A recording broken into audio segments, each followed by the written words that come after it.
Dias habitudes normales, qui sont en réalité des signes de dépression chronique, regardez-moi bien. Je vais vous révéler quelque chose que j'ai mis 25 ans à comprendre en consultation. Quelque chose que la plupart des thérapeutes ne vous diront jamais parce que ça dérange, parce que ça remet en question tout ce que vous croyez savoir sur vous-même. Et si vous restez avec moi jusqu'à la fin, je vous promets que vous ne regarderez plus jamais vos habitudes quotidiennes de la même manière. Vous comprendrez enfin pourquoi vous vous sentez si fatigué sans raison apparente. Pourquoi cette sensation de vide ne vous quitte jamais vraiment. Et surtout, vous saurez exactement quoi faire pour sortir de cette prison invisible que vous avez construite autour de vous sans même vous en rendre compte. Avant de continuer, dites-moi dans les commentaires si vous vous êtes déjà demandé pourquoi vous faites certaines choses automatiquement sans jamais questionner si elles sont vraiment normales ou si elles cachent quelque chose de plus profond. Et abonnez-vous maintenant parce que ce que je vais partager aujourd'hui pourrait littéralement transformer votre vie. Voilà, je suis Christophe André, psychiatre, thérapeute cognitivo-comportemental et j'ai passé des décennies à observer les êtres humains dans ce qu'ils ont de plus intime, de plus fragile, de plus vrai. Ce que je vais vous raconter aujourd'hui n'est pas une théorie abstraite sortie d'un manuel universitaire, c'est le fruit de milliers d'heures passées à écouter des femmes et des hommes me confier ce qu'ils n'osent dire, à personne d'autre. La dépression chronique, ma chère auditrice, n'est pas toujours ce monstre spectaculaire qui vous cloue au lit pendant des semaines, qui vous empêche de sortir de chez vous, qui fait la une des magazines de santé. Non, elle est souvent beaucoup plus subtile, beaucoup plus insidieuse, elle se déguise en habitudes parfaitement acceptables, en traits de personnalité que tout le monde trouve normaux, en petits comportements que personne ne remarque vraiment. Laissez-moi vous parler de François, 52 ans, cadre dans une entreprise pharmaceutique, mère de 2 grands-enfants, divorcée depuis 7 ans. Françoise est venue me voir parce que selon ses propres mots, elle se sentait un peu fatiguée, rien de grave. Elle a travaillé, elle fonctionnait, elle souriait aux réunions, elle appelait ses enfants régulièrement, elle sortait même parfois avec des amis, tout allait bien en apparence, sauf que Françoise dormait 12 heures par week-end et se réveillait épuisée, sauf qu'elle annulait systématiquement les sorties prévues à la dernière minute, sauf qu'elle passait ses soirées devant la télévision sans vraiment regarder, à scroller sur son téléphone sans vraiment lire. Sauf que quand je lui ai demandé la dernière fois qu'elle avait ressenti de la joie, une vraie joie, pas un sourire poli, mais une émotion qui vous traverse le corps, elle a mis 3 bonnes minutes à chercher dans sa mémoire avant de me répondre d'une voix hésitante qu'elle ne savait pas vraiment. Vous voyez, la dépression chronique n'est pas dramatique, elle est grise, elle est plate, elle est cette ligne horizontale qui remplace les montagnes russes émotionnelles de la vie. Elle est cette absence de couleur que vous ne remarquez même plus parce que vous vous y êtes habitué. Et c'est précisément là que réside le danger, dans cette normalisation de la normale, dans cette acceptation résignée d'une vie en demi-teinte. Alors aujourd'hui, je vais vous aider à identifier ces 10 habitudes que vous considérez probablement comme parfaitement normales, mais qui sont en réalité des signaux d'alarme que votre cerveau vous envoie depuis des mois, peut-être des années. Première chose que j'observe systématiquement chez mes patientes souffrant de dépression chronique, c'est cette tendance à remplir absolument chaque minute de leur journée avec du bruit, avec des distractions, avec n'importe quoi qui les empêche de se retrouver seuls avec leurs pensées. Vous vous réveillez et immédiatement vous attrapez votre téléphone, vous scrollez sur les réseaux sociaux pendant que vous prenez votre café, vous allumez la radio en vous préparant, vous écoutez un podcast dans la voiture, vous travaillez avec la musique en fond sonoré, vous rentrez et vous allumez la télévision même si vous ne la regardez pas vraiment, vous vous endormez avec une série ou une vidéo YouTube. Le silence vous terrifie, n'est-ce pas? Parce que dans le silence, les pensées remontent, les émotions que vous avez soigneusement enterrées toute la journée commencent à frapper à la porte de votre conscience et vous ne voulez surtout pas leur ouvrir. Cette fuite permanente du silence n'est pas de la simple distraction, c'est un mécanisme de défense psychologique que votre cerveau a mis en place pour vous protéger de quelque chose qu'il juge trop douloureux pour être affronté. Sauf que, et c'est là où ça devient intéressant d'un point de vue neurologique, cette stratégie d'évitement renforce exactement ce que vous essayez de fuir. Chaque fois que vous évitez une pensée ou une émotion désagréable, vous envoyez à votre cerveau le message que cette pensée ou cette émotion est effectivement dangereuse, qu'elle mérite d'être évitée, et votre cerveau, qui est une machine à apprendre, enregistre cette information et renforce le circuit neuronal de l'évitement. C'est ce qu'on appelle en thérapie cognitive le renforcement négatif et c'est un des mécanismes les plus puissants de maintien des troubles anxieux et dépressifs. Marie-Claude, 61 ans, professeure de mathématiques à la retraite, m'a confié lors de notre 3e séance qu'elle n'avait pas passé une seule soirée dans le silence depuis la mort de son mari, 3 ans. Auparavant, pas une seule.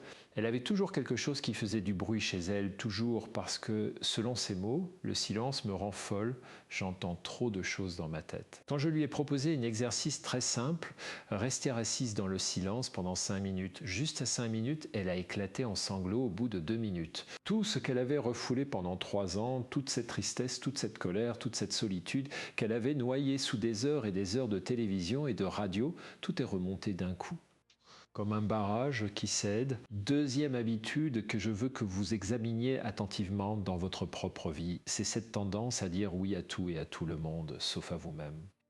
Vous acceptez des invitations qui ne vous intéressent pas vraiment. Vous rendez des services que personne ne vous a vraiment demandé. Vous vous occupez des problèmes des autres alors que les vôtres restent en suspens. Vous dites oui alors que tout votre corps crie non. Et vous appelez ça être gentil, être serviable, être une bonne personne. Permettez-moi d'être direct, ma chère auditrice, ce n'est pas de la gentillesse, c'est de l'auto-abandon. C'est le signe que vous avez tellement peu d'estime pour vos propres besoins, pour vos propres désirs, pour votre propre temps, que vous êtes prête à les sacrifier pour obtenir un peu de reconnaissance, un peu d'approbation, un peu de cette validation externe dont vous avez désespérément besoin. Parce que la validation interne, celle qui vient de vous, s'est éteinte il y a longtemps. Les personnes souffrant de dépression chronique ont souvent développé ce que j'appelle le syndrome du bon élève, cette croyance profondément ancrée que leur valeur dépend de leur capacité à répondre aux attentes des autres, à être utile, à être indispensable. Sauf que cette stratégie a un coût énorme, un coût que vous ne voyez pas immédiatement, mais qui s'accumule jour après jour comme une dette que vous ne pourrez jamais rembourser. Chaque fois que vous dites oui, alors que vous voulez dire non, vous trahissez un peu plus votre propre intégrité, vous creusez un peu plus ce fossé entre qui vous êtes vraiment et qui vous prétendez être, et ce fossé, cette dissonance cognitive, comme on l'appelle en psychologie, est une des sources les plus importantes de souffrance psychologique. Laissez-moi vous poser une question très simple. Quand avez-vous dit non pour la dernière fois? Un vrai non, pas un oui, mais ou un je vais voir, un non clair, ferme, sans justification excessive, sans culpabilité. Paralysante. Si vous devez réfléchir plus de 10 secondes pour trouver un exemple, vous avez probablement un problème. Sandrine, 48 ans, infirmière en oncologie, m'a raconté qu'elle avait accepté de garder les enfants de sa sœur tous les week-ends pendant 6 mois, alors qu'elle-même était épuisée par son travail et qu'elle avait désespérément besoin de repos. Pourquoi avait-elle accepté? Elle ne savait même pas vraiment, c'était automatique, sa sœur avait demandé, elle avait dit oui, comme toujours. Quand je lui ai demandé ce qui se passerait si elle disait non, elle m'a regardé avec des yeux terrifiés et m'a répondu que sa sœur serait déçue, qu'elle penserait qu'elle était égoïste, qu'elle ne pourrait plus compter sur elle. Et alors lui ai-je demandé qu'est-ce qui est pire, que votre sœur soit déçue pendant quelques jours ou que vous continuez à vous épuiser jusqu'à l'effondrement total. Troisième signe que je veux que vous examiniez, c'est cette habitude de reporter systématiquement tout ce qui vous fait plaisir, tout ce qui nourrit votre âme, tout ce qui vous rend vivante. Vous vous dites que vous lirez ce livre qui vous fait envie quand vous aurez plus de temps, que vous reprendrez le dessin ou la danse ou le jardinage quand les enfants seront plus grands, que vous partirez en voyage, quand vous aurez plus d'argent, que vous prendrez soin de vous, quand vous aurez fini de prendre soin de tout le monde. Sauf que ce moment n'arrive jamais, n'est-ce pas, parce qu'il y a toujours quelque chose de plus urgent, de plus important, de plus nécessaire. Vous avez transformé votre vie en une longue liste de devoirs et d'obligations, et le plaisir, la joie, le jeu, tout ce qui fait qu'une vie vaut la peine d'être vécue, vous l'avez relégué dans cette catégorie mystérieuse du un jour, peut-être, quand j'aurai le temps. Cette procrastination du plaisir n'est pas un simple problème d'organisation ou de gestion du temps, c'est un symptôme dépressif majeur que la psychiatrie moderne appelle l'anédonie, cette incapacité à ressentir du plaisir, cette conviction profonde que vous ne méritez pas de profiter de la vie tant que toutes vos obligations ne sont pas remplies. Sauf que vos obligations ne seront jamais toutes remplies, c'est impossible, la vie est une succession infinie de tâches et de responsabilités. Et si vous attendez d'avoir tout terminé pour commencer à vivre, vous ne vivrez jamais vraiment. Vous survivrez, vous fonctionnerez, vous cocherez des cases sur des listes interminables. Mais vous ne vivrez pas, vous ne ressentirez pas cette vibration intérieure qui fait qu'on se sent vivant, présent, connecté à soi-même et au monde. Écoutez-moi bien, parce que ce que je vais vous dire maintenant est peut-être la chose la plus importante et que vous entendrez aujourd'hui. Le plaisir n'est pas un luxe, ce n'est pas quelque chose que vous vous offrez. Quand tout le reste est fait, c'est un besoin fondamental, aussi essentiel qu'est manger ou dormir. Votre cerveau a besoin de dopamine, cette molécule du plaisir et de la motivation, pour fonctionner correctement. Et quand vous vous privez systématiquement de toute source de plaisir, vous privez votre cerveau de cette dopamine essentielle, vous créez un état de déficit chronique qui se manifeste par cette sensation de vide, cette absence de motivation, cette fatigue émotionnelle que rien ne semble pouvoir soulager. Quatrième habitude, et celle-ci est particulièrement pernicieuse parce qu'elle est socialement valorisée. C'est cette tendance à vous définir uniquement par votre utilité, par ce que vous faites pour les autres, par vos rôles sociaux. Vous êtes une mère, une épouse, une employée, une amie, une fille, une sœur, mais qui êtes-vous vraiment quand on enlève tous ces rôles, quand on retire tous ces masques que vous portez du matin au soir? Si je vous demande de me parler de vous sans mentionner votre travail, votre famille, vos relations, qu'est-ce qu'il reste? Qui est cette femme derrière tous ces rôles? La plupart de mes patientes restent mouettes face à cette question. Elles ne savent pas, elles ont tellement fusionné avec leur rôle qu'elles ont oublié qu'il existe une personne en dessous, une personne avec des désirs propres, des rêves personnels, une identité qui ne dépend pas de son utilité pour les autres. Cette perte d'identité personnelle est un des signes les plus caractéristiques de la dépression chronique chez les femmes de votre génération, celles qui ont été élevées avec l'idée que leur valeur dépendait de leur capacité à s'occuper des autres, à être discrète, à ne pas prendre trop de place, à ne pas être trop exigeante. Vous avez intériorisé ces messages depuis l'enfance, vous les avez fait vôtres au point de ne même plus les questionner et maintenant, à 50 ou 60 ans, vous vous réveillez un matin et vous réalisez que vous savez même plus qui vous êtes vraiment, que vous avez passé toute votre vie à être ce que les autres attendaient de vous sans jamais vous demander ce que vous attendiez de la vie. Isabelle, 57 ans, est venue me voir après que son dernier enfant ait quitté la maison. Elle m'a dit qu'elle se sentait un peu perdue, qu'elle ne savait plus quoi faire de ses journées maintenant que personne n'avait besoin d'elle. Quand je lui ai demandé ce qu'elle aimait faire pour elle-même, elle m'a regardé avec des yeux vides et m'a répondu qu'elle ne savait pas, qu'elle n'y avait jamais vraiment pensé. Pendant 30 ans, elle avait été mère, épouse, employée, et maintenant que ses enfants étaient partis, que son mari était absorbé par son travail, que sa carrière était terminée, il ne restait rien, juste ce vide immense qu'elle essayait désespérément de remplir avec des activités qui ne l'intéressaient pas vraiment, des cours de yoga qu'elle détestait, des clubs de lecture où elle s'ennuyait, des voyages organisés qui la laissaient encore plus vide qu'avant. Cinquième signe, et celui-ci va peut-être vous surprendre, c'est cette obsession pour la perfection, pour le contrôle, pour que tout soit toujours impeccable, toujours à sa place, toujours sous contrôle. Votre maison est toujours rangée, votre apparence est toujours soignée, votre travail est toujours irréprochable. Vous ne laissez jamais rien au hasard, vous anticipez tout, vous planifiez tout, vous contrôlez tout. Et les gens vous admirent pour ça, ils vous disent que vous êtes si organisé, si efficace, si fiable. Mais ce qu'ils ne voient pas, c'est l'anxiété permanente qui s'est cachée derrière cette façade de perfection, cette terreur constante que tout s'effondre si vous relâchez votre vigilance, ne serait-ce qu'une seconde, cette conviction profonde que vous n'êtes acceptable que si vous êtes parfaite, que la moindre erreur, le moindre échec, le moindre signe des faiblesses révélera au monde entier que vous êtes une imposture. Ce perfectionnisme compulsif n'est pas une qualité.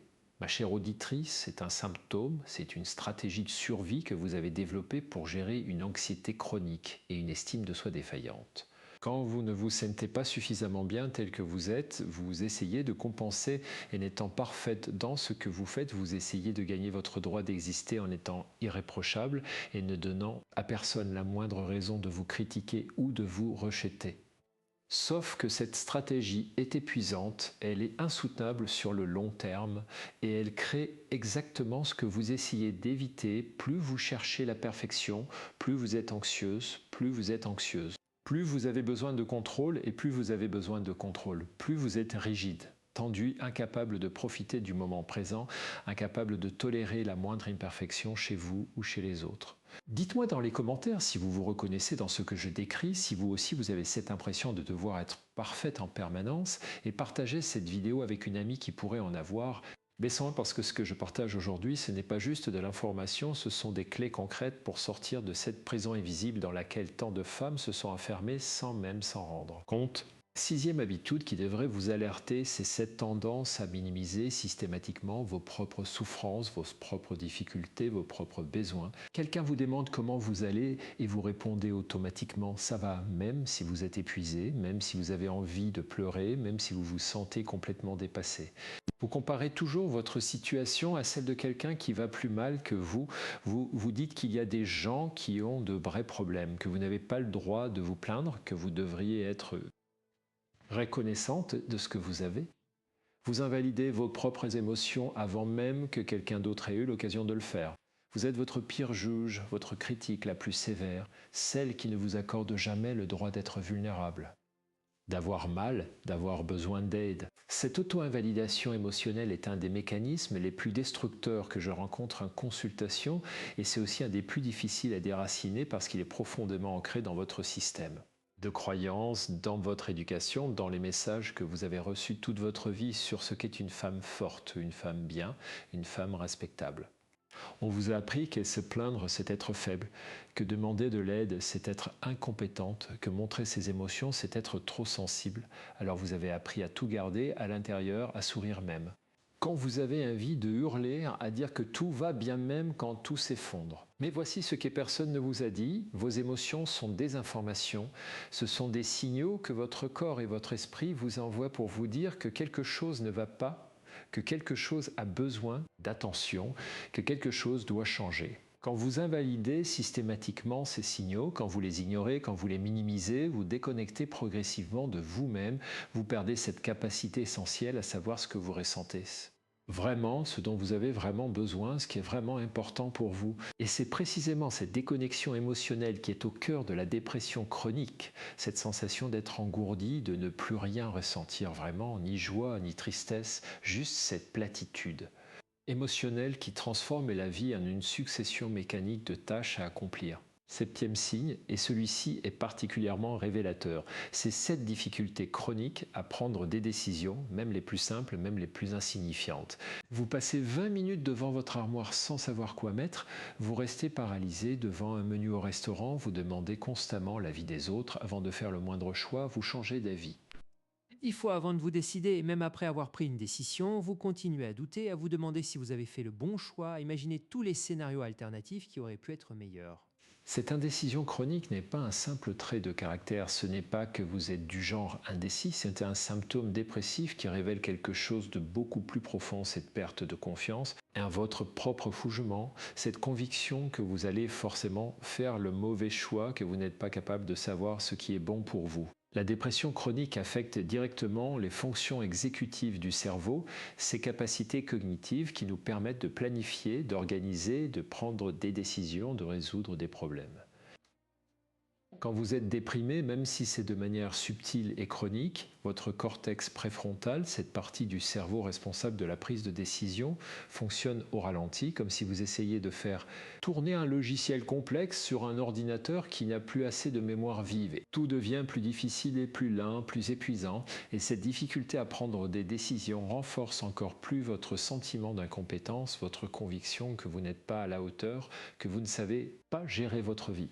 Huitième habitude qui devrait attirer votre attention, c'est cette tendance à accumuler, que ce soit des objets, des vêtements, des magazines, des projets inachevés, des relations insatisfaisantes, tout ce qui encombre votre espace physique et mental sans vous apporter la moindre joie, la moindre valeur ajoutée. Votre maison est remplie de choses que vous n'utilisez jamais mais que vous ne pouvez pas jeter.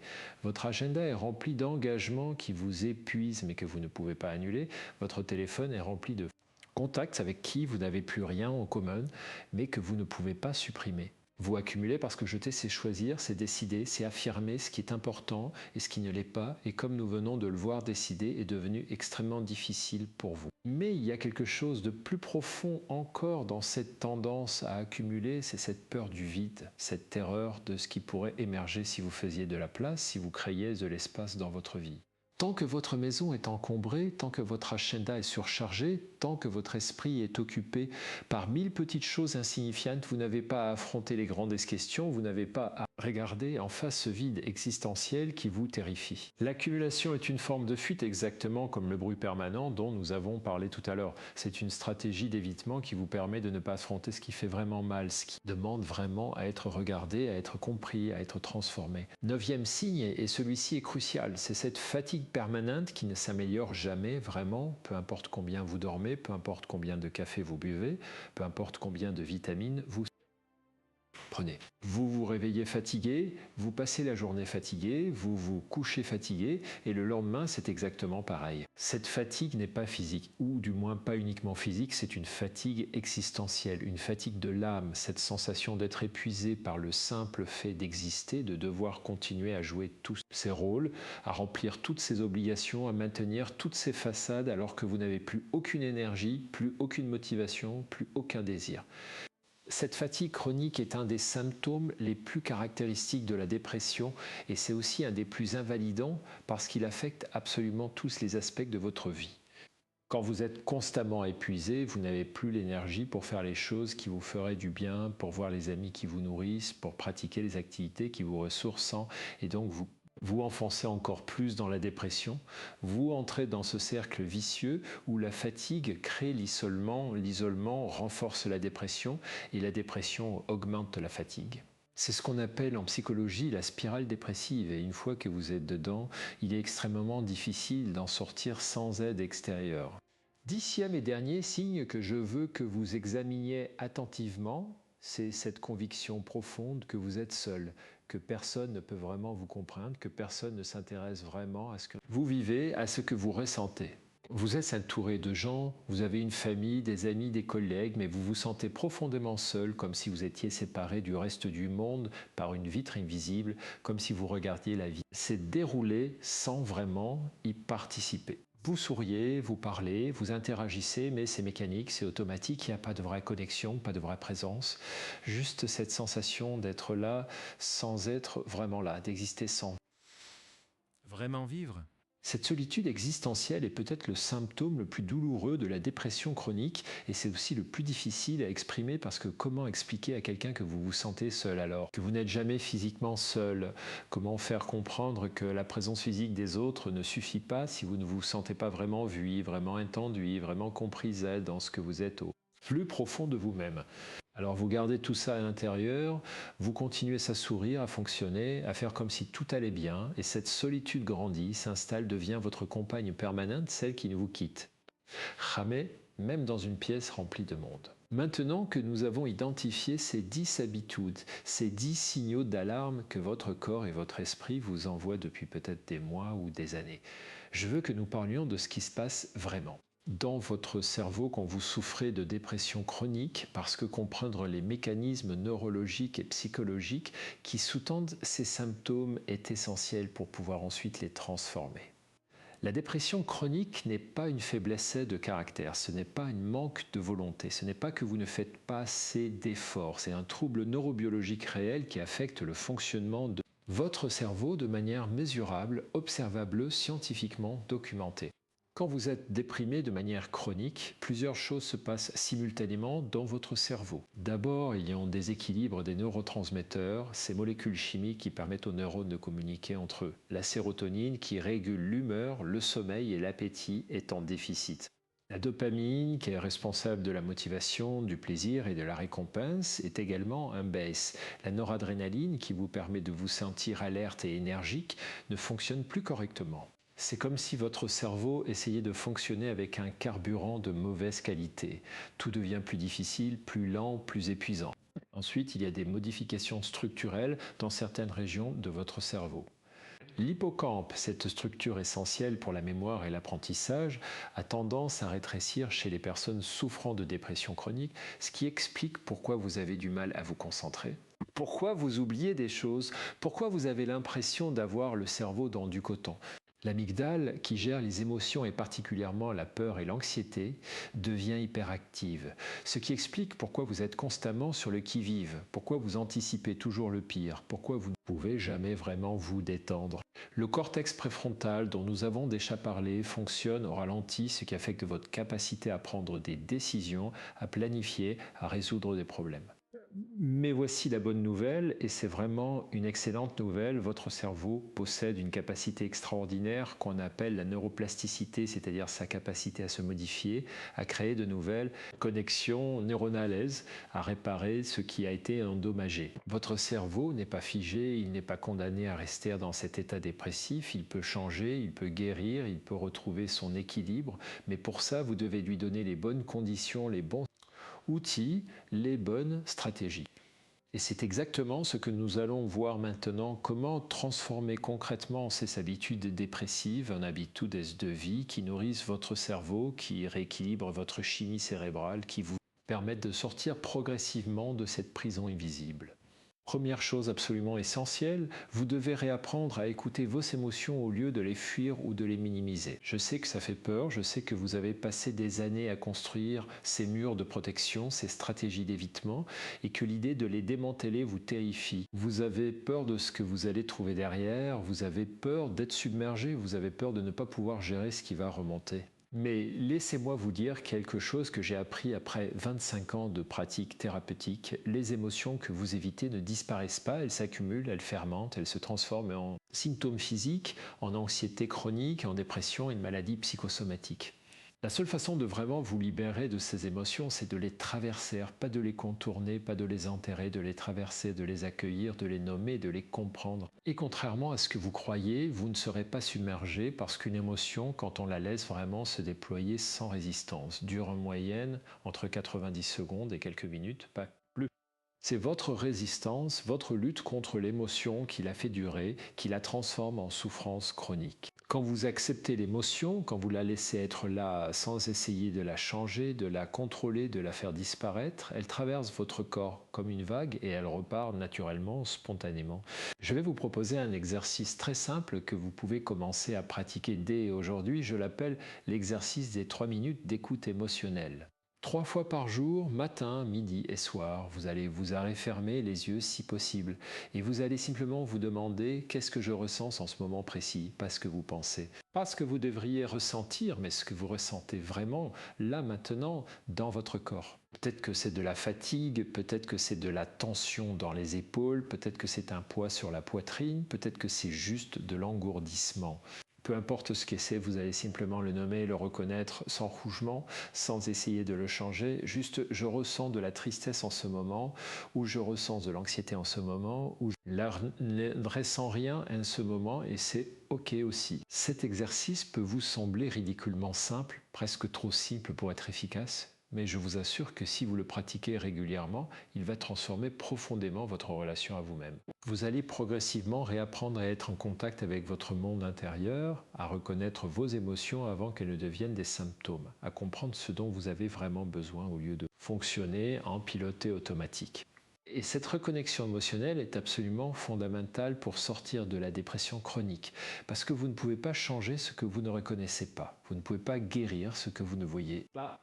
Deuxième stratégie essentielle, vous devez absolument réintroduire du plaisir dans votre vie et je ne parle pas de plaisir hypothétique que vous vous promettez pour plus tard, je parle de plaisir concret, quotidien, accessible maintenant. La recherche en neurosciences est très claire là-dessus. Votre cerveau a besoin de doses régulières de dopamine pour maintenir son équilibre et la dopamine est libérée quand vous faites des choses qui vous procurent du plaisir, de la satisfaction, du sens. Quand vous vous privez systématiquement de plaisir, vous créez un déficit dopaminergique chronique qui se manifeste par cette absence de motivation, cette incapacité à ressentir de la joie, cette sensation que rien n'a vraiment d'importance. Alors voici ce que je veux que vous fassiez tout de suite. Aujourd'hui même, vous allez faire une liste de 20 petites choses qui vous procurent du plaisir. Et j'insiste sur le mot petites. Je ne parle pas de partir 3 semaines aux Maldives ou de changer complètement de vie. Je parlais des choses simples, accessibles que vous pouvez faire dans votre quotidien. Boire un bon café en regardant par la fenêtre, écouter votre chanson préférée, prendre un bain chaud, lire quelques pages d'un livre qui vous passionne, appeler une amie qui vous fait rire, caresser votre chat, sentir une fleur, marcher pieds nus dans l'herbe, peu importe. Ce qui compte, c'est que ce soit vraiment quelque chose qui vous fait plaisir à vous, parce qu'il devrait vous faire plaisir selon les magazines ou selon votre entourage.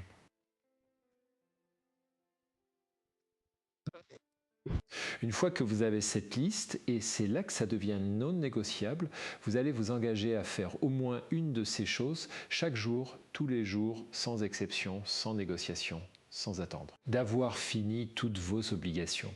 Vous allez traiter ces moments de plaisir comme des rendez-vous aussi importants que vos rendez-vous chez le médecin ou vos réunions de travail, parce ils sont même plus importants, ce sont des rendez-vous. Vous avec vous-même, avec votre capacité à ressentir de la joie, avec votre droit d'exister autrement que comme une machine à accomplir des tâches. Au début, vous allez probablement résister. Votre cerveau dépressif va vous dire que vous n'avez pas le temps, que ce n'est pas important, que vous avez des choses plus urgentes à faire, que c'est égoïste de penser à... Vous alors que tant de gens ont besoin de vous, c'est normal, c'est la dépression qui parle, ce sont ces vieux schémas cognitifs qui essaient de vous maintenir dans votre zone de confort inconfortable. Vous allez devoir passer outre, vous allez devoir faire ces choses même si vous n'en avez pas envie, même si ça vous semble artificiel au début, même si vous ne ressentez pas immédiatement de plaisir. Parce que voici ce qui va se passer. En répétant régulièrement ces activités plaisantes, vous allez progressivement réactiver les circuits neuronaux du plaisir dans votre cerveau. Vous allez réapprendre à votre système dopaminergique à fonctionner correctement et petit à petit, vous allez recommencer à ressentir vraiment ces plaisirs, pas juste intellectuellement, mais dans votre corps, dans vos cellules. Troisième stratégie absolument cruciale, vous devez apprendre à dire non et je vais vous donner une technique très concrète pour y arriver parce que je sais que pour vous, dire non est probablement une des choses les plus difficiles au monde. La technique s'appelle la méthode du disque rayé et elle vient de la thérapie comportementale. Voici comment ça fonctionne quand quelqu'un vous demande quelque chose et que vous voulez dire non, vous formulez un refus clair et simple, quelque chose comme « je comprends ta demande mais je ne peux pas cette fois ». Et ensuite, peu importe ce que l'autre personne dit pour essayer de vous faire changer d'avis, vous répétez exactement la même phrase encore et encore comme un disque rayé. L'autre personne va probablement insister, elle va vous demander pourquoi, elle va essayer de vous faire culpabiliser, elle va vous dire que ce n'est pas si compliqué, que ça ne prendra pas beaucoup de temps, que vous l'avez déjà fait avant et à chaque fois vous allez simplement répéter votre phrase « je comprends mais je ne peux pas cette fois » sans vous justifier, sans vous excuser excessivement, sans entrer dans le débat. Parce que voici ce que vous devez comprendre, vous n'avez pas besoin de justifier votre non, vous n'avez pas besoin d'avoir une excuse valable selon les critères de l'autre personne, votre non se suffit à lui-même. Il est légitime simplement parce que c'est votre décision. Au début, ça va être extrêmement inconfortable. Vous allez vous sentir coupable, vous allez avoir l'impression d'être méchante, égoïste, vous allez peut-être même ressentir de l'anxiété physique, votre cœur va battre. Plus vite, vos mains vont trembler, vous allez avoir envie de céder juste pour faire disparaître cet inconfort. Mais si vous tenez bon, si vous maintenez votre non malgré l'inconfort, quelque chose de magique va se passer. Vous allez découvrir que le monde ne s'effondre pas, que les gens ne vous rejettent pas, que vous êtes capable de poser une limite et de survivre aux conséquences. Et chaque fois que vous direz non et que vous constaterez que tout va bien, vous allez renforcer un nouveau circuit neuronal dans votre cerveau, celui de l'affirmation de soi, celui qui vous dit que vous avez le droit d'avoir des limites, que vous avez le droit de prendre soin de vous, que votre valeur ne dépend pas de votre capacité à dire oui à tout le monde. Quatrième stratégie que je veux vous transmettre, et celle-ci est particulièrement importante pour contrer cette tendance au perfectionnisme dont nous avons parlé, c'est la pratique délibérée de l'imperfection. Je sais que ça semble complètement contre-intuitif. Pourquoi est-ce que vous feriez volontairement quelque chose d'imparfait? Mais écoutez-moi bien parce que c'est un des outils thérapeutiques les plus puissants que je connaisse. Votre perfectionnisme est alimenté par une peur profonde du jugement, de la critique, du rejet, et tant que vous évitez cette peur en étant parfaite, vous ne pouvez jamais la dépasser, vous restez prisonnière de cette tyrannie du contrôle total. Alors voici ce que je vous propose. Vous allez choisir délibérément de faire quelque chose d'imparfait, quelque chose de visible, quelque chose qui va vous mettre mal à l'aise. Envoyez un email avec une petite faute de frappe sans le corriger, sortez avec une tenue qui n'est pas parfaitement coordonnée. Laissez la vaisselle dans l'évier pendant une soirée, arrivez avec 5 minutes de retard. Rendez-vous, peu importe, choisissez quelque chose qui transgresse vos propres règles de perfection. Et ensuite, observez ce qui se passe, observez votre anxiété monter, observez toutes ces pensées catastrophiques qui vous traversent l'esprit et observez aussi que rien de terrible ne se produit réellement, que personne ne vous rejette, que le monde continue de tourner, que vous êtes toujours acceptable, même imparfaite. Cette exposition progressive à l'imperfection va progressivement désensibiliser votre cerveau à la peur du couchement, exactement comme on désensibilise quelqu'un qui a peur des araignées en l'exposant progressivement à des araignées. Chaque fois que vous faites quelque chose d'imparfait et que vous constatez que vous survivez, que vous êtes toujours aimé, toujours respecté, toujours valable, vous affaiblissez un peu plus cette croyance toxique. Vous devez être parfaite pour être acceptable. Et progressivement, vous allez découvrir une liberté extraordinaire, la liberté d'être humaine, d'avoir des limites, de faire des erreurs, d'être vous-même sans avoir à jouer un rôle épuisant de perfection permanente. Cinquième stratégie essentielle, vous devez absolument créer du vide dans votre vie, et je parle ici à la fois de vide physique et de vide temporel. Commencez par votre espace physique, choisissez un tiroir, un placard, une pièce et débarrassez-vous de tout ce qui n'a pas été utilisé depuis un an, de tout ce qui ne vous procure ni joie ni utilité, de tout ce qui encombre votre espace sans raison valable. Et ne gardez pas les choses par culpabilité, parce que c'était un cadeau, parce que ça coûtait cher, parce que peut-être un jour vous en aurez besoin. Gardez uniquement ce qui a vraiment une place dans votre vie actuelle, pas dans votre vie hypothétique future. Ce désencombrement physique va avoir un effet immédiat sur votre état mental parce qu'il y a une connexion directe entre l'ordre extérieur et l'ordre intérieur, entre l'espace dans lequel vous vivez et l'espace mental dont vous disposez. Quand votre environnement est encombré, votre esprit est encombré, quand votre maison est remplie d'objets qui ne vous servent pas, votre cerveau est constamment sollicité par ces stimuli visuels, même inconsciemment. Ça vous épuise. En créant de l'espace physique, vous créez aussi de l'espace mental. Vous libérez de l'énergie cognitive qui peut être utilisée pour des choses plus importantes. Ensuite, et c'est peut-être encore plus important, vous devez créer du vide dans votre agenda, du temps où vous n'avez absolument rien de prévu, rien d'obligatoire, rien de productif. Je sais que ça fait peur, je sais que vous avez l'habitude de remplir chaque minute de votre journée, mais c'est précisément dans ces moments de vide, dans ces espaces non structurés, que quelque chose de nouveau peut émerger, que vous pouvez vous reconnecter à vos désirs profonds, que vous pouvez simplement être au lieu de constamment faire. Commencez petit, bloquez 1 heure dans votre semaine, une seule heure où vous n'avez rien à faire et pendant cette heure, ne faites rien de productif, n'en profitez pas pour faire les courses ou le ménage ou répondre. Aux emails, restez simplement assise, regardez par la fenêtre, laissez votre esprit vagabonder, accueillez l'ennui s'il vient. Au début, vous allez probablement être extrêmement mal à l'aise, vous allez avoir envie de vous lever, de faire quelque chose, n'importe quoi, mais si vous tenez bon, si vous restez dans ce vide inconfortable, vous allez progressivement découvrir qu'il y a quelque chose de précieux là-dedans, une forme de paix, une reconnexion à vous-même que vous aviez perdue depuis longtemps. 6e stratégie que je veux absolument que vous mettiez en place, c'est le mouvement physique régulier et je ne parle pas nécessairement de sport intensif ou de programme d'entraînement compliqué, je parle simplement de bouger votre corps quotidiennement. La recherche scientifique sur les effets de l'exercice physique sur la dépression est absolument claire et sans équivoque. L'activité physique régulière est aussi efficace que les antidépresseurs pour traiter la dépression légère à modérée et c'est même parfois plus efficace sur le long terme parce que les bénéfices se maintiennent après l'arrêt de l'exercice. Quand vous bougez votre corps, plusieurs choses extraordinaires se passent dans votre cerveau. D'abord, vous libérez des endorphines, ces molécules naturelles du bien-être qui ont un effet analgésique et euphorisant.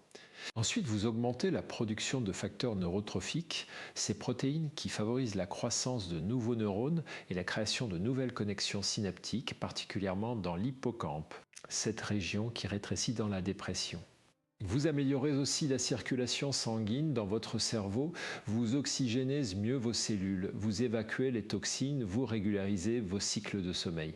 Mais au-delà de ces effets neurobiologiques, le mouvement a aussi un effet psychologique profond. Il vous reconnecte à votre corps, il vous sort de votre tête où vous tournez en rond avec les mêmes pensées dépressives. Il vous ancre dans le moment présent, il vous donne un sentiment de maîtrise et d'accomplissement, même petit. Alors voici ce que je veux que vous fassiez, trouver une forme de mouvement que vous aimez vraiment, pas celle que vous pensez devoir faire, pas celle qui brûle le plus de calories ou qui est la plus efficace selon les experts, mais celle qui vous fait du bien à vous. Peut-être que c'est la marche, peut-être que c'est la danse dans votre salon, peut-être que c'est le jardinage, peut-être que c'est le yoga doux.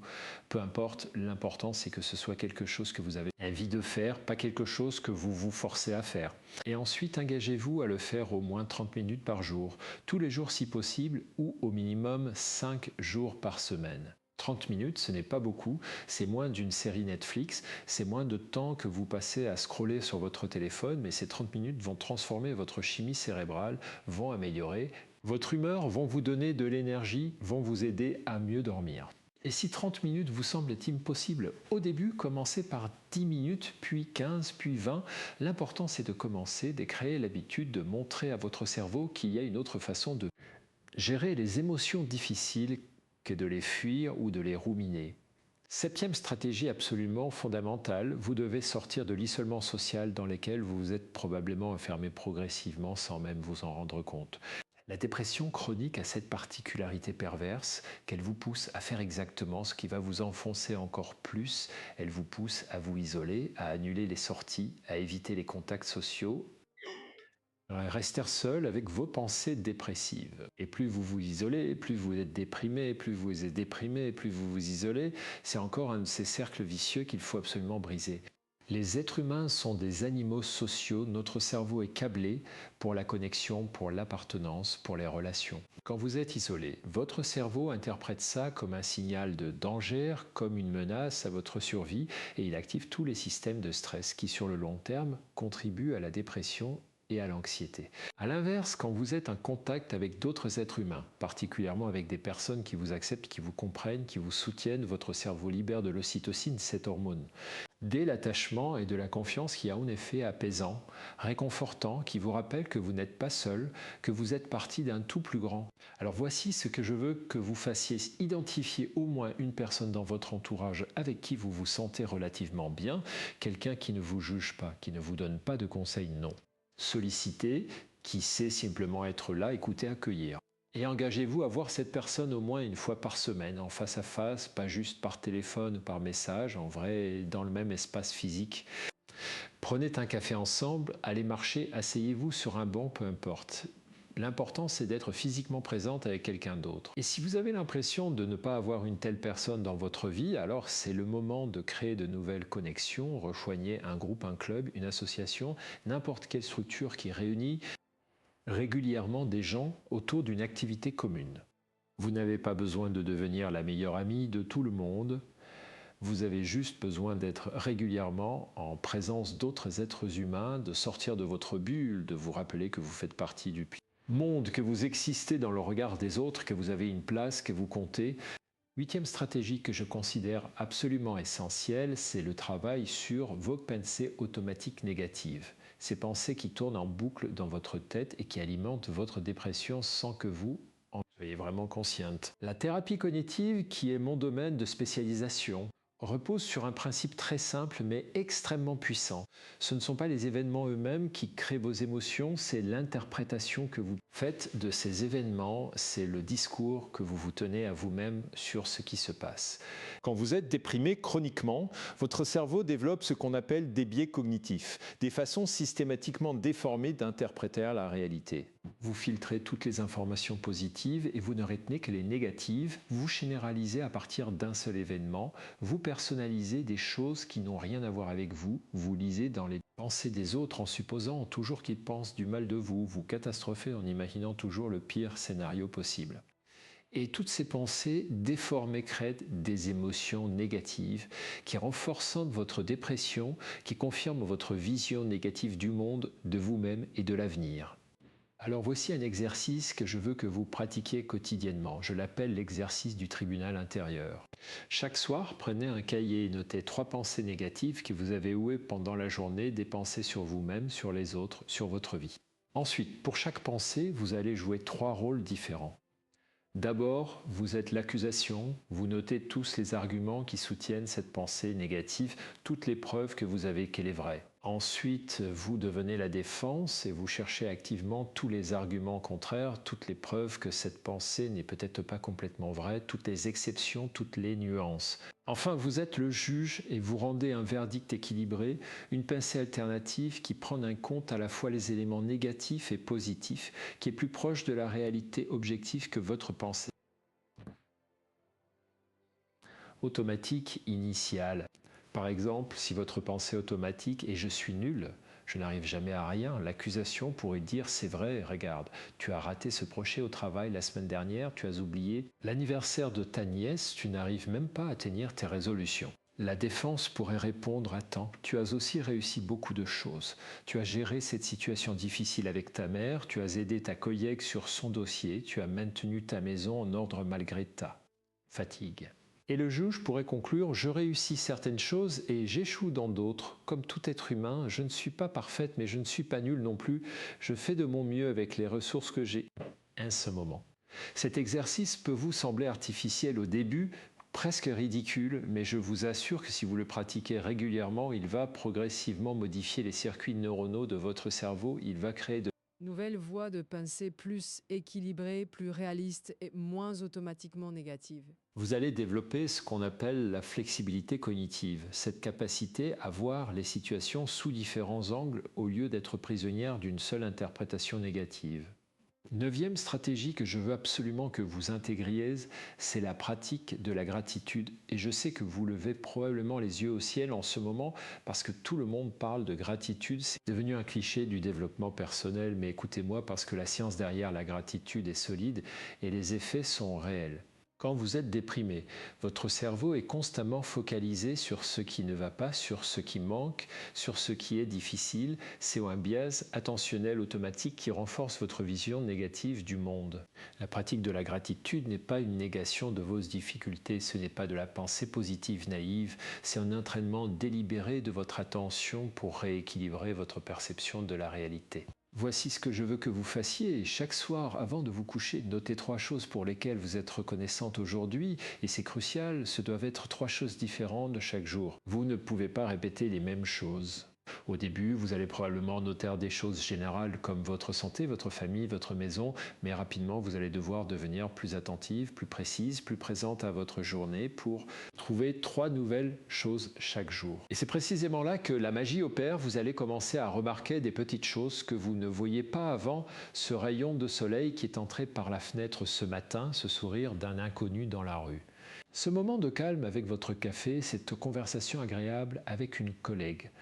En entraînant votre cerveau à chercher activement des choses positives chaque jour, vous créez progressivement un nouveau biais attentionnel, vous rééquilibrez votre perception, vous commencez à voir que votre vie n'est pas que souffrance et difficultés, qu'il y a aussi des moments de beauté, des connexions de douceur, même petits, même fugaces. Et ces moments ont toujours été là, vous ne les voyez simplement pas parce que votre cerveau dépressif filtrait automatiquement tout ce qui était positif. La gratitude, c'est l'antidote neurologique à ce filtre négatif, c'est l'entraînement systématique de votre attention à voir aussi ce qui va bien, pas uniquement ce qui va mal. 10e et dernière stratégie, et celle-ci est peut-être la plus difficile mais aussi la plus transformatrice. Vous devez apprendre à vous traiter avec la même compassion que vous traitez les autres. Je suis prêt à parier que vous êtes extrêmement bienveillante avec les gens que vous aimez, que quand une amie fait une erreur, vous la rassurez, que quand quelqu'un souffre, vous êtes empathique, que vous ne jugez pas les autres avec la même sévérité que vous vous jugez vous-même.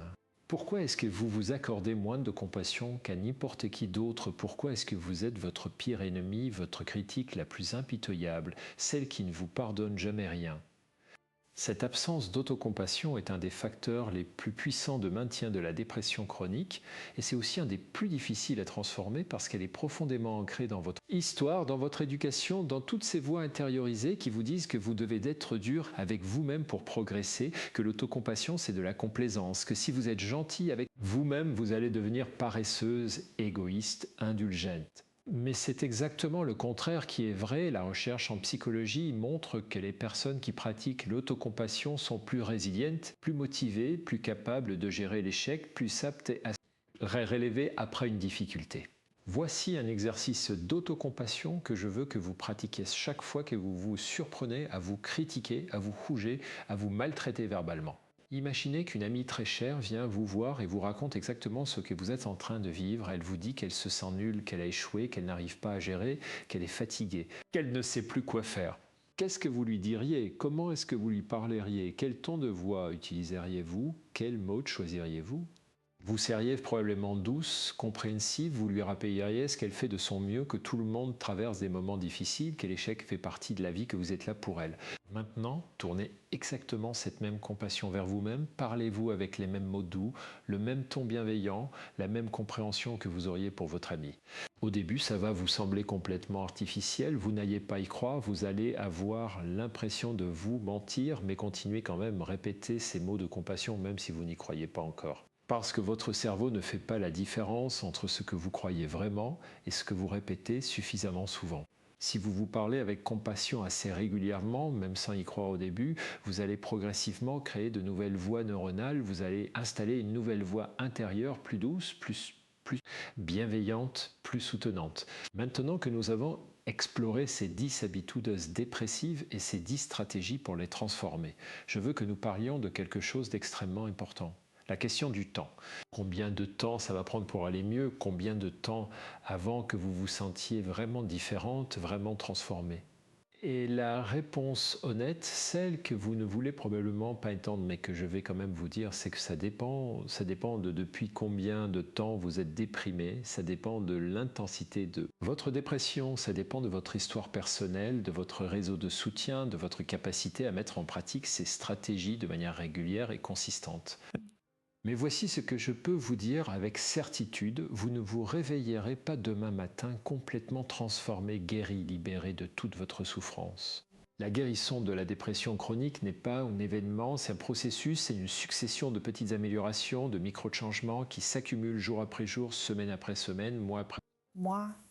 Certains jours, vous aurez l'impression d'avancer, d'autres jours, vous aurez l'impression de reculer, et c'est normal, c'est comme ça que fonctionne tout processus de changement. Ce n'est jamais linéaire, c'est toujours un dent de scie, 2 pas en avant, 1 pas en arrière, mais tant que la tendance générale est à l'amélioration, vous êtes sur la bonne voie. Ce que je peux vous promettre, c'est que si vous appliquez ne serait-ce que quelques-unes de ces stratégies de manière régulière pendant au moins 3 mois, vous allez commencer à voir des changements. Peut-être pas spectaculaires, peut-être pas dans tous les domaines en même temps, mais vous allez remarquer que vous avez un peu plus d'énergie certains jours, que vous arrivez à ressentir des petits moments de plaisir, que vous vous critiquez un peu moins, que vous arrivez à dire non de temps en temps, que vous vous sentez un peu moins seul.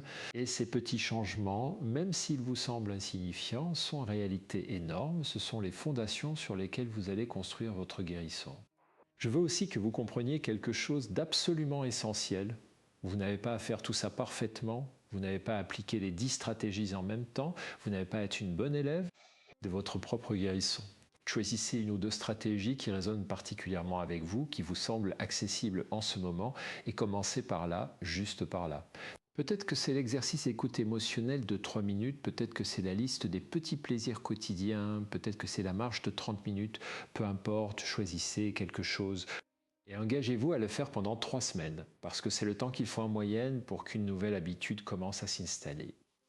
Et si vous échouez, si vous oubliez, si vous abandonnez pendant quelques jours, ce n'est pas grave, vous n'avez pas tout gâché, vous n'êtes pas revenu à la case départ, vous reprenez simplement là où vous vous êtes arrêté, sans jugement, sans autoflagellation, avec cette compassion dont nous avons parlé. La guérison n'est pas un sprint, c'est un marathon. Et dans un marathon, ce qui compte, ce n'est pas de ne jamais ralentir, c'est de continuer à avancer même quand c'est difficile, même quand vous avez envie d'abandonner, même quand vous ne voyez pas encore le bout du chemin. Je veux aussi aborder quelque chose dont on ne parle pas assez, c'est la question de l'aide professionnelle. Tout ce que je vous ai partagé aujourd'hui, toutes ces stratégies, tous ces exercices sont extrêmement puissants et peuvent vraiment transformer votre vie si vous les appliquez de manière régulière. Mais si votre dépression est sévère, si vous avez des pensées suicidaires, si vous n'arrivez plus du tout à fonctionner dans votre quotidien, ces stratégies ne suffisent pas, vous avez besoin d'aide professionnelle, vous avez besoin de consulter un psychiatre ou un psychologue spécialisé en thérapie cognitive comportementale. Il n'y a aucune honte à demander de l'aide, aucune. Vous ne consulteriez pas YouTube pour soigner une jambe cassée, vous iriez voir un médecin. Et c'est exactement pareil pour la dépression sévère, c'est une condition médicale qui nécessite parfois un traitement médical. Que ce soit une psychothérapie structurée, des médicaments ou les deux. Et contrairement à ce que beaucoup de gens croient, prendre des antidépresseurs quand vous en avez besoin n'est pas un signe de faiblesse. Ce n'est pas une béquille dont vous allez devenir dépendante, c'est un outil médical qui peut vous aider à rééquilibrer votre chimie cérébrale le temps que vous mettiez en place toutes ces stratégies comportementales et cognitives dont nous avons parlé. Alors voici ce que je veux que vous reteniez de tout ce que nous avons partagé aujourd'hui. La dépression chronique n'est pas une fatalité, ce n'est pas votre personnalité, ce n'est pas qui vous êtes vraiment, c'est un état temporaire, même s'il dure depuis longtemps, même s'il vous semble permanent, il peut changer, vous pouvez guérir, vous pouvez retrouver cette capacité à ressentir de la joie, du plaisir, de l'enthousiasme pour la vie. Mais pour ça, vous devez d'abord reconnaître que ces habitudes que vous considérez comme normales ne le sont pas. Quels sont des signaux d'alarme que votre corps et votre esprit vous envoient pour vous dire que quelque chose doit changer. Vous devez ensuite accepter que le changement ne viendra pas tout seul, qu'il ne suffit pas de comprendre intellectuellement ce qui ne va pas. Vous devez passer à l'action, vous devez mettre en pratique ces stratégies de manière concrète, régulière, même quand c'est difficile, même quand vous n'en avez pas envie, même quand votre cerveau dépressif vous dit que ça ne sert à rien. Et vous devez vous traiter avec compassion tout au long de ce processus, vous accorder le droit d'avancer lentement, de faire des erreurs, d'avoir des rechutes, parce que c'est comme ça qu'on guérit vraiment, pas en étant parfaite, mais en étant humaine, en étant patiente avec soi-même, en continuant à avancer même quand c'est difficile. Alors voici mon défi pour vous cette semaine. Choisissez une seule stratégie parmi toutes celles que nous avons explorées, une seule, celle qui résonne le plus avec vous en ce moment, et engagez-vous à la pratiquer tous. Les jours pendant une semaine. Juste une semaine, ce n'est pas beaucoup, c'est 7 jours, vous pouvez faire n'importe quoi pendant 7 jours. Et à la fin de cette semaine, revenez dans les commentaires et dites-moi ce qui s'est passé, ce que vous avez remarqué, ce qui a changé, même si c'est minuscule, même si ça vous semble insignifiant. Parce que ces petits changements, ce sont les graines que vous plantez aujourd'hui et qui deviendront les arbres sous lesquels vous vous reposerez demain. Si cette vidéo vous a reconnu dans ce que j'ai décrit, si vous avez l'impression que quelqu'un a enfin mis des mots sur ce que vous vivez depuis si longtemps en silence, abonnez-vous à cette chaîne parce que je vais continuer à partager avec vous tout ce que j'ai appris en 25 ans de pratique thérapeutique, tous ces outils concrets, toutes ces stratégies efficaces qui peuvent vraiment transformer votre vie et surtout partager cette vidéo avec une amie, une sœur, une collègue qui pourrait en avoir besoin parce que la dépression chronique est une des conditions les plus sous-diagnostiquées chez les femmes de votre génération. Tellement de femmes souffrent en silence en pensant que c'est normal, que c'est juste à la vie, que c'est comme ça pour tout le monde. Vous n'êtes pas seul, vous n'êtes pas la seule à vivre ça et surtout vous n'êtes pas condamné à vivre comme ça pour toujours. Il y a des outils, il y a des stratégies, il y a des espoirs et je suis là pour vous accompagner sur ce chemin, pour vous rappeler quand vous l'oubliez que vous méritez d'être heureuse, que vous méritez de vous sentir vivante, que vous méritez une vie qui a du sens, du plaisir, de la connexion, de la joie. Alors prenez soin de vous, ma chère auditrice, vraiment soin de vous, pas de manière égoïste, mais de manière essentielle parce que vous êtes importante, parce que votre vie compte, parce que le monde a besoin de vous. Vivante, présente, épanouie, pas juste survivante, mais vraiment vivante. À très bientôt pour une nouvelle conversation et n'oubliez pas, vous êtes plus forte que vous ne le pensez, vous êtes plus résiliente que vous ne le croyez et vous méritez tellement mieux que cette vie en demi-teinte que vous vous êtes résigné à accepter.